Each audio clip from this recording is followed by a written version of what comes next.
তো আজকে আবারও যুবশ্রী প্রকল্পের টাকা দেওয়া হলো। গতকালই কিন্তু একটি ভিডিওর মাধ্যমে আপনাদের দেখিয়েছিলাম ইতিমধ্যেই কিন্তু যুবশ্রী প্রকল্প অর্থাৎ বেকার ভাতা প্রকল্পের টাকা দেওয়া শুরু হয়ে গেছে। আর আজকে কিন্তু আবারও বহু মানুষ এই প্রকল্পের টাকা পাচ্ছেন। আর এরই মধ্যে আপনারা অনেকে কমেন্ট করছেন যারা এখনো পর্যন্ত যুবশ্রী প্রকল্পের টাকা পাননি। তো এই ভিডিওর মাধ্যমে আপনারা জানতে পারবেন যে কোথায় আগে টাকা দেওয়া হচ্ছে, অর্থাৎ কোন জেলায় আগে যুবশ্রী প্রকল্পের টাকা দেওয়া হচ্ছে, কারা আগে টাকা পাবেন এবং টাকা না পেলে আপনারা কি করবেন বিস্তারিত জানতে পারবেন আজকের এই ভিডিওতে। তাই ভিডিওটি আপনার জন্য গুরুত্বপূর্ণ, শুরু থেকে শেষ পর্যন্ত অবশ্যই দেখবেন। ভিডিওটি ভালো লাগলে লাইক করবেন, চ্যানেলটিকে সাবস্ক্রাইব করে পাশে রাখা বেল আইকনটি প্রেস করে নোটিফিকেশন অল করে রাখবেন, সবার সুবিধার্থে ভিডিওটি শেয়ার করবেন। তো চলুন শুরু করি। তো গত কালকের মতো আজকেও কিন্তু আমাকে একজন এসএমএস পাঠিয়েছে, তার স্ক্রিনশট পাঠিয়েছে যেখানে তিনি যুবশ্রী প্রকল্পের টাকা পেয়েছেন এমনটা তিনি জানাচ্ছেন, যেহেতু তিনি প্রমাণস্বরূপ এই স্ক্রিনশট আমাকে পাঠিয়েছেন। তো এখানে দেখতে পাচ্ছেন your claim of ₹1500 is released from Calcutta POA to Treasury and is scheduled to be credited to bank AC number, এখানে ব্যাংকের অ্যাকাউন্ট নাম্বার দেওয়া রয়েছে অন 25/6/2024, অর্থাৎ তার অ্যাকাউন্টেও কিন্তু বা তার কাছেও কিন্তু গতকালকেই 25/6/2024 এসএমএসটা এসছে। তিনি কিন্তু আজকে সকালে আমাকে এই এসএমএসটা পাঠিয়েছেন। তো এবার কথা হলো, সত্যিই কিন্তু যুবশ্রী প্রকল্পের টাকা দিচ্ছে, কারণ হয়তো একজন মিথ্যে কথা বলতে পারে। আমাকে কিন্তু 3-4 জন এই এসএমএস পাঠিয়েছে।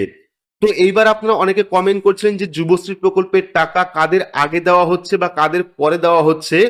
তো আপনাদের বলে রাখি, অনেকেরই কিন্তু এসএমএস আমি পেয়েছি যাদের কিন্তু 25/6/2024 এই এসএমএস চলে এসেছে।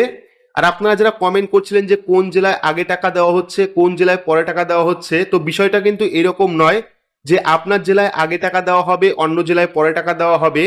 টাকা কিন্তু একসাথে ছাড়া হয়। হয়তো এইবার যেহেতু 3 মাসের ভাতা পেন্ডিং রয়েছে, সেক্ষেত্রে কিন্তু ধাপে ধাপে এই প্রকল্পের টাকা ছাড়া হচ্ছে।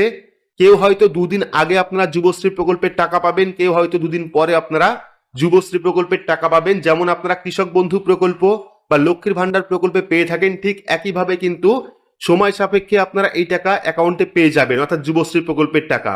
তাই যারা এখনো পর্যন্ত যুবশ্রী প্রকল্পের টাকা পাননি তারা চিন্তা করবেন না, 2-1 এর মধ্যেই কিন্তু আপনাদের অ্যাকাউন্টেও ক্রেডিট হয়ে যাবে। যারা যারা এসএমএস পাননি তারাও কিন্তু এসএমএস পেয়ে যাবেন।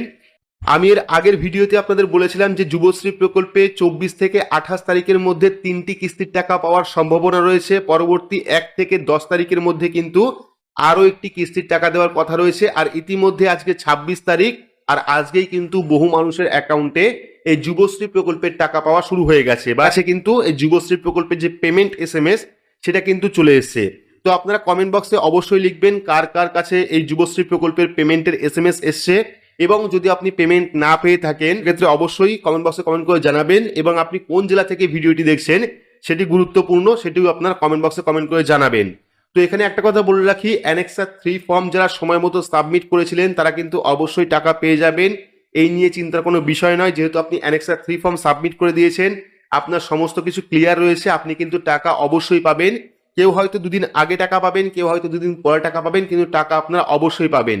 কিন্তু একটা সমস্যা রয়েছে, যারা অ্যানেক্সার 3 ফর্ম সময় মতো সাবমিট করতে পারেননি, অফলাইনের মাধ্যমে সাবমিট করেছেন, তা কিন্তু টাকা পাওয়ার ক্ষেত্রে একটু সমস্যা হতে পারে, এটা কিন্তু আমি আগেই জানিয়েছিলাম।